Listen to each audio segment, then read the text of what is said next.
And New York City has more than 3,600 confirmed cases of coronavirus, which now includes an inmate at Rikers Island. Now, so of course, Mayor de Blasio is using it as an excuse to do what? To release dozens of prisoners. The cases are being reviewed by the NYPD and the Mayor's Office of Criminal Justice, and as they reach agreement on an individual case, we start the process to release them. 40 inmates have been put on the list. We are awaiting sign-off, depending on the case, from the relevant district attorney and or the state of New York.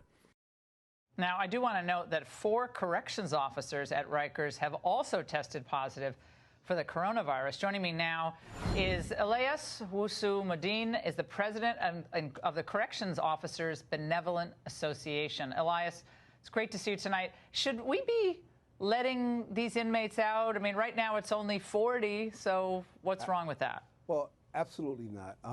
You cannot solve a public health crisis by creating a public safety crisis. I don't know who think that that's a good idea. The best way to solve a public health crisis in the jails is by giving correction officers the supplies and the tools and the things that we need to actually address this. And this is what we've been fighting for and asking City Hall and asking the mayor to give us. We need supplies, we need gloves, we need masks, we need the things that that we can use to actually keep the health problem inside the jail and not have people running around the street creating a public safety issue. They're in jail for a reason. Can you tell us anything about the level of supplies that you have and your officers have at Rikers Island? Currently, what we have is not adequate.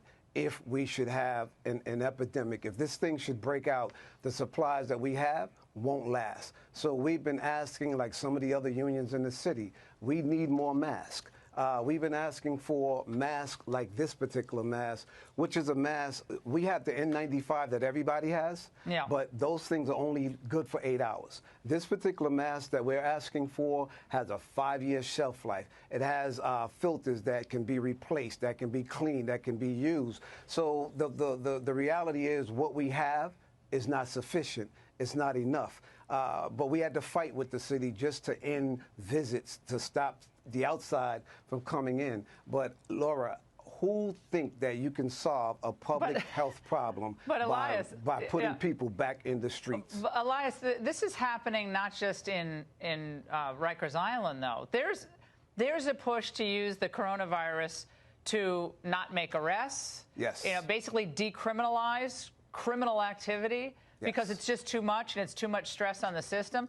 There's a push to not deport criminal aliens in the United States in some quarters. I mean, you know, activist groups say, no, we have to stop all deportations and all of our people should just be focused on the coronavirus. Currently, there's no need. We have the inmate population in New York City is lower than it's been in decades. We have approximately about 5,400 inmates in our custody, and we have the ability right now to change the inmate to officer ratio. We don't have to have 1 officer for every 50 inmate like we have right now. We have the ability to have 20 inmates for every 1 officer, 30 inmates for every 2 officers. So there's no need to release anybody.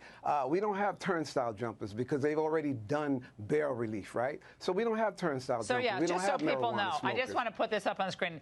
Rikers is mostly murderers, rapists, drug dealers, and people convicted of grand larceny. So those are the majority of the folks at Rikers Island. Don't need to be releasing any of those people anytime soon. Elias, thank you so much for being here tonight. We really appreciate it. Thank you, Laura. All right, and everybody stay right there. We'll be right back.